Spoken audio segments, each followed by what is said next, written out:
अस्सलाम वालेकुम। बस ड्रामा सीरियल बेईबाजी की बहुएं की अगली किस्त में आप लोग देखेंगे बिलाल जो खुद ही किसी को बताए बगैर दुकान पर चला गया और वहां जाकर रौब दिखाने लगा कि ये दुकान हमारी भी है और मैं हिसाब लेने आया हूँ। तो नसीर ने इसकी काफ़ी मरम्मत की। नसीर तो आज इसकी जान ही ले लेता, लेकिन सब दुकान के मुलाजिम और वलीद ने आकर ही नसीर को रोका और बिलाल को बचाया। बिलाल तो इन लोगों को धमकी देकर आया कि मैं ये दुकान आप लोगों से लेकर रहूँगा और जब मैं इस दुकान का मालिक बनूंगा तो तुम लोगों को यहाँ पर मुलाजिम रखूंगा।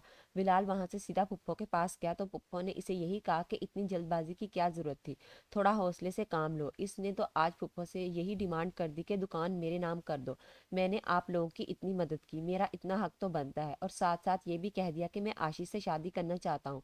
पुप्पो को तो अब समझ नहीं आ रही कि वो क्या करे, वो बिल्कुल फंस चुकी हैं। बिलाल तो अब पुप्पो को ब्लैकमेल भी करेगा।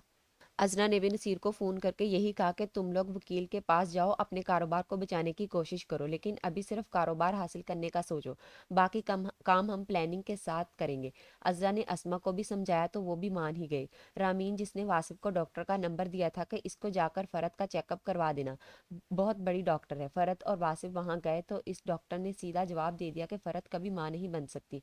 वासिफ ने कहा भी कि हमने और भी डॉक्टर को चेक करवाया था, लेकिन किसी ने ऐसा नहीं कहा। डॉक्टर ने शायद झूठ बोला हो रामीन के कहने पर। ये सारी प्लानिंग रामीन की हो फ़रत और वासिफ को दूर करने के लिए। नसीर मुआदे के पेपर अपने वकील को दिखाएगा तो वकील उनसे यही कहता है कि हम इस मुआदे को कोर्ट में चैलेंज कर सकते हैं, बस तब तक तुम लोगों ने इस दुकान के दावेदार को अंदर नहीं घुसने देना। पुप्पो ने शायद नई गाड़ी ले ली हो, वो इसे कुरैशी साहब के घर के सामने ही खड़ा कर देती हैं।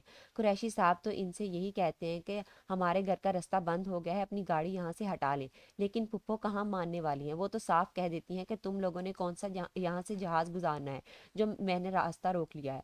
अजरा की दोस्त को जब इलम हुआ कि अजरा लोगों के साथ क्या कुछ हो गया, पुप्पो ने सबको घर से निकाल दिया, तो वो अजरा से मिलने गई। अजरा इसे बताती है कि इन लोगों ने इनके साथ क्या क्या किया। अजरा ने यह भी कह दिया कि एक दफ़ा ऊँट पहाड़ के नीचे आ जाए फिर देखना मैं सारा पहाड़ ही गिरा दूंगी। अब अजरा ने भी ठान लिया कि अब वो अपना सब कुछ वापस लेकर रहेगी। अब इसे फिर से पहले वाली खतरनाक अजरा बनना पड़ेगा सब कुछ हासिल करने के लिए। तो व्यूअर्स, आप लोगों की इस बारे में क्या राय है कि अजरा सब कुछ पुप्पो से वापस लेने में कामयाब हो जाएगी? अपनी कीमती राय का इजहार कमेंट सेक्शन में ज़रूर कीजिए। मिलते हैं अगली वीडियो में, तब तक के लिए अल्लाह हाफिज़।